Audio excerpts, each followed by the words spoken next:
Students, we'll go with the next part of the module number 5, that is the last part, which is very important and which can be scored since there are standard questions coming in the exam. So those 5 standard questions, if you do, you can get a bit over here.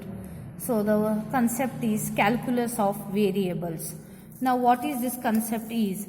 In a differential calculus, that is you have studied in second semester, okay, differential calculus, or we have studied in the first semester.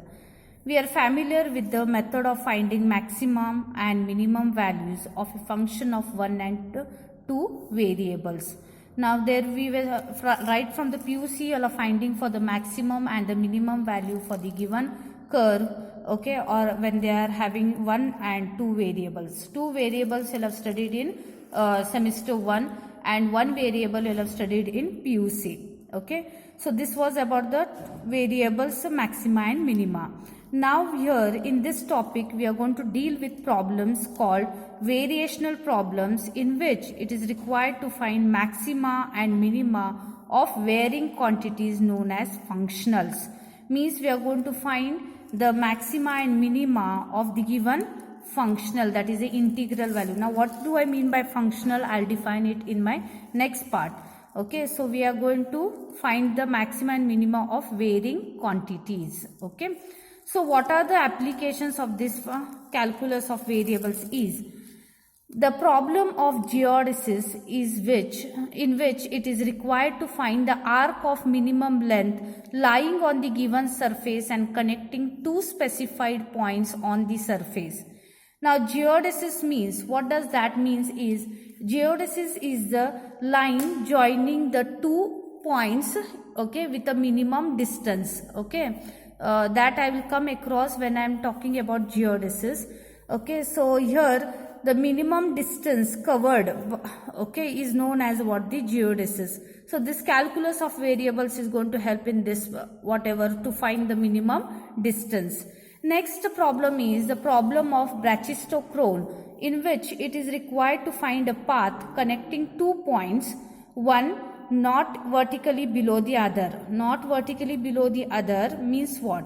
Okay, they are not lying one below the other, okay, so that a moving particle slides without friction down a wire from one point to the other in the shortest possible time.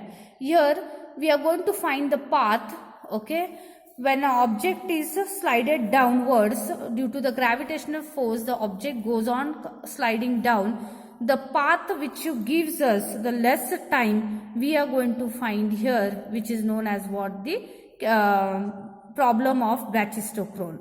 So we are going to deal with 2 applications here, that is one is the geodesics, that is the shortest length, and the brachistochrone problem, which is the shortest time which the particle takes to reach its final point, okay. So there are number of problems which will have applications of calculus of variables, but in your syllabus we are having some limited, so we'll see it in my next video how it is applicable, okay. So this is now about the applications. Now I told you what do I mean by functionals now, okay. We have to go with the functionals. Here functional means what? Functional means you are being given a set, okay, yes, okay, let S be a set of functions of single variable x defined in an interval x1 to x2, okay. Then any function which assigns to each function in S a unique real number is called a functional.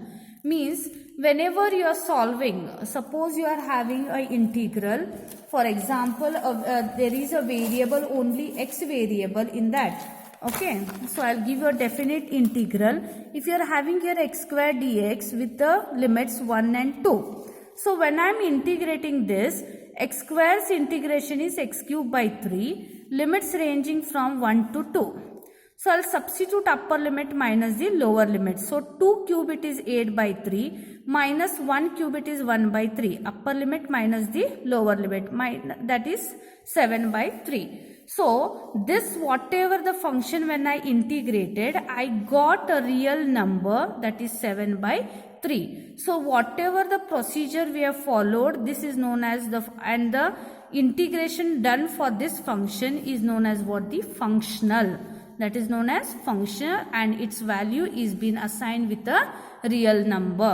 Okay, so such things are known as what? The functionals. The most convenient definition we can say is functional is a mapping from function to a real number.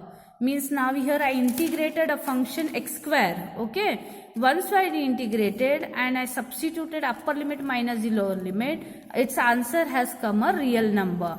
Means a function mapped to a real number is known as what? The functional mapping. Is it understood? Well, here I will consider, okay, a function of the form f of x comma y dash. I am considering a function where y dash is a derivative with respect to x. Okay, then the integral, when I put a integral sign x1 to x2 f of x comma y dash dx, this will represent the functional. What functional? What actually function is going on here? Function is going with the integration. For this function, when I am putting a sign of integration, then this whole will term it as what? Functional, which is going to assign a unique real number. Which is going to assign a unique real number when I integrate it. Is it okay? So this is what the meaning of functional. To understand, here one more notation you have to understand. The arc length L connecting 2 points. Now arc length connecting the 2 points means what? Suppose you are having this as point A, that is x1, x1, y1, and this as B as x2, y2. Then the arc length, this is known as the arc length, L is given by what? By the functional definition, it is integral x1 to x2 root of 1 plus y dash d square dx, where y dash is what? Dy by dx. This notation is very important when I am going for my further application oriented problems.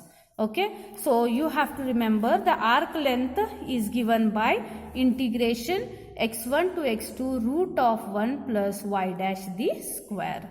Okay, next you have to know what do I mean by extremal or stationary functions of a problem. Okay, every solution of Euler's equation which satisfies a prescribed boundary condition is called an extremal or stationary function of the problem. Extremum means what? It might be either maximum or minimum. Okay, so for certain value, when the function is attending a certain value, then we are going to say it as an extremal or stationary function of the problem. Okay. Some more examples of functionals can be denoted as integral 0 to 1 x plus y dash square dx, integral x1 to x2 root of 1 plus y dash d square dx. So these all are taken as what? The examples for functionals. So this way we are continuing. Now here with this we are going to go with a very important derivation, that is a Euler's equation. That is sure to come for the exam, and maximum you are going to get a bit for that. So that is a very little bit lengthy derivation, but it's very interesting. So with this, whatever the blow up what we have seen, we will start with the derivation in my next video. Thank you.